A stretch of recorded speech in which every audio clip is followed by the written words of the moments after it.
முடியுமா? 1978 ஜனவரி 14ஆம் தேதி தமிழக முதல்வராக 1977 ஜூன் 30ஆம் தேதி பதவியேற்றார் எம்ஜிஆர். எம்ஜிஆர் கிட்டத்தட்ட 136 திரைப்படங்களில் நடித்திருக்கிறார். அதில் 132 படம் தமிழ் படம், 2 மலையாள படம், 1 தெலுங்கு படம், 1 ஹிந்தி படம். இந்த நிலையில் எம்ஜிஆரின் கடைசி படம் மதுரை மீட்ட சுந்தரபாண்டியன் 1978 ஜனவரி 14ஆம் தேதி பொங்கல் திருநாளில் வெளிவந்தது. இந்த திரைப்படம் எம்ஜிஆரின் கடைசி திரைப்படம் என்ற எதிர்பார்ப்புடன் வந்த படம். கிட்டத்தட்ட எம்ஜிஆர் தமிழக முதல்வராக பொறுப்பேற்று 6 மாதங்களுக்கு பிறகு இந்த படம் வெளிவந்தது என்பது குறிப்பிடத்தக்கது.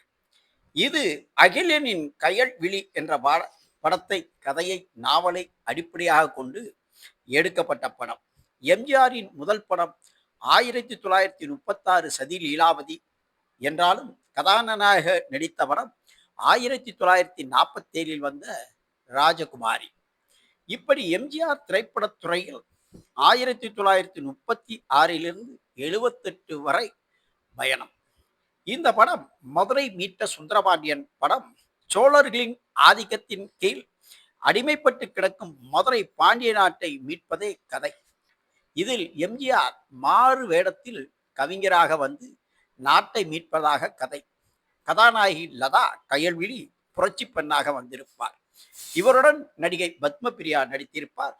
வில்லன் நடிகர்கள் நம்பியார், பி.எஸ். வீரப்பா போன்றவர்கள் நடித்திருக்கும் இந்த படத்திற்கு இசை எம்.எஸ். விஸ்வநாதன்.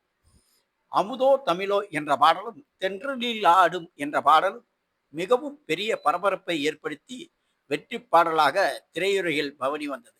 நடிகை லதா இந்த படத்தில் கதாநாயகி, பத்மபிரியா இளவரசி, வீரப்பன் வில்லன், நம்பியார் வில்லன், பாடல் முத்துலிங்கம்.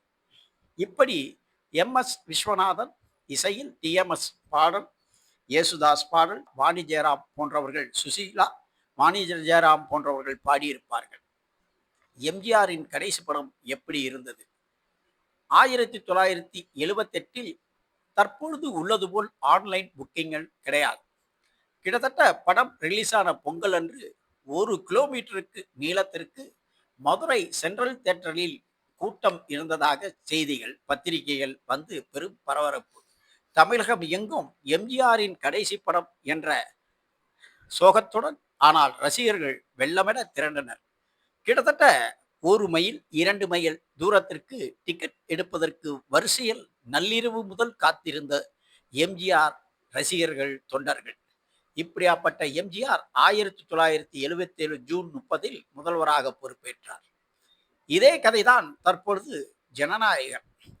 விஜய் மே 10ஆம் தேதி முதல்வராக பொறுப்பேற்ற பிறகு அவருடைய கடைசி படமாக வெளிவரும் ஜனநாயகன் ரசிகர்களின் மிகப்பெரிய எதிர்பார்ப்பை ஜூலை 23ஆம் தேதி நிறைவேற்றுமா என்று பொறுத்திருந்து பார்ப்போம். 2 பேரும் முதல்வரான பிறகு வந்த கடைசி திரைப்படம் என்பது குறிப்பிடத்தக்கது. ஆனால் வணிக ரீதியாக மதுரை மீட்ட சுந்தரபாண்டியன் பெரும் வெற்றி படமா என்று பார்த்தால் அது சற்று ஏமாற்றம்தான். ஆனால் சிறந்த நடிகைக்கான விருதை நடிகை லதா பெற்றார் என்பது குறிப்பிடத்தக்கது. கதை அரசியல் கதை இல்லாமல் மதுரையை மீட்ட மன்னர்களின் கதையாக இருந்ததால் இந்த படத்திற்கு எம்ஜிஆர் காலகட்டத்திலேயே திரை அம்சங்கள் பாரதி ராஜா போன்றவர்கள் வந்த நிலையில் கதையின் போக்கும் சமூக நலத்திட்டமும் வந்ததால் அரசியல் சம்பந்தப்பட்ட இல்லாத இந்த படம் பெரும் எதிர்பார்ப்பை நிறைவேற்றவில்லை என்றே சொல்லலாம். அதே சூழலில்தான் தற்பொழுது ஜனநாயகன் வந்துள்ளது. தேர்தலுக்கு முன்பு இந்த படத்தின் நிலை வேறு, தற்பொழுது நிலை வேறு. தற்பொழுது வெளிவந்த சில நாட்களில் திரையரங்கில் கூட்டம் இருக்கும் நிலையில் அன்றைய காலகட்டத்தில் மதுரை மீட்ட சுந்தரபாண்டியனுக்கும் அப்படிதான் முதல் வாரம் ஃபுல் ஹவுஸ்ஃபுல். மறுவாரத்தில் இருந்து திரையரங்கில் கூட்டமில்லை என்பது உண்மையே. வணிக ரீதியாக அந்த படம் பெரும் வெற்றியை பெறாவிட்டாலும் எம்ஜிஆர் தமிழக முதல்வர் என்ற எண்ணம் மக்களுக்கு மகிழ்ச்சியில் ஆழ்த்தியது. இதேபோல்தான் ஜனநாயகனும் தற்பொழுது பெரும் கூட்டத்துடன் ஓடிக்கொண்டிருக்கிறது. பொறுத்திருந்து பார்ப்போம், வணிக ரீதி வெற்றியா